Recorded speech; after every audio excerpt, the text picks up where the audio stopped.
एक छोटे से गांव के पास एक घने जंगल में जहां बहुत सी अजीब और चमत्कारी घटनाएं होती रहती थी।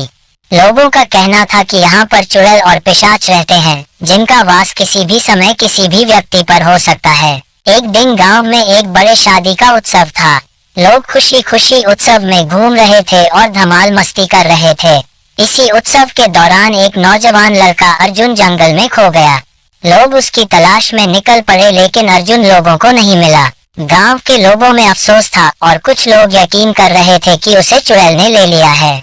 इसी बीच नैना एक दयालु चुड़ैल जंगल में घूम रही थी, लेकिन उसका दिल अच्छाई और सेवा करने के लिए बहुत बड़ा था। नैना ने अर्जुन को जंगल में खो जाते हुए देखा और उसकी मदद करने का निर्णय लिया। नैना ने गांव के लोगों से कहा, तुम लोग अपने घर जाओ, हम अर्जुन को ढूंढ कर ले आएंगे। गांव के लोग नैना की बात मान लेते हैं और गांव चले जाते हैं। उसके बाद नैना अर्जुन को ढूंढने के लिए निकल जाती है। जंगल में नैना ने अर्जुन को ढूंढते हुए बहुत समय बिताया। उसने अपनी जादुई शक्तियों का इस्तेमाल करते हुए विभिन्न परीक्षणों को पार किया, लेकिन अर्जुन का पता नहीं चला।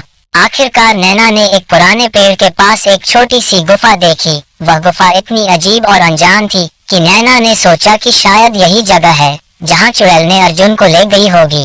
उसके बाद नैना धीरे धीरे उस गुफा में जाती है और वह देखती है कि एक दुर्जन चुड़ैल अर्जुन के पास खड़ी है और वह अर्जुन पर अत्याचार कर रही है। उसके बाद नैना ने फैसला किया कि अब वह इस बुराई का सामना करेगी और अर्जुन को यहाँ से बचाकर ले जाएगी। उसके बाद नैना और चुड़ैल में भयानक लड़ाई होती है और नैना अपनी शक्तियों का इस्तेमाल करते हुए चुड़ैल को पराजित कर देती है और अर्जुन को बचा लेती है।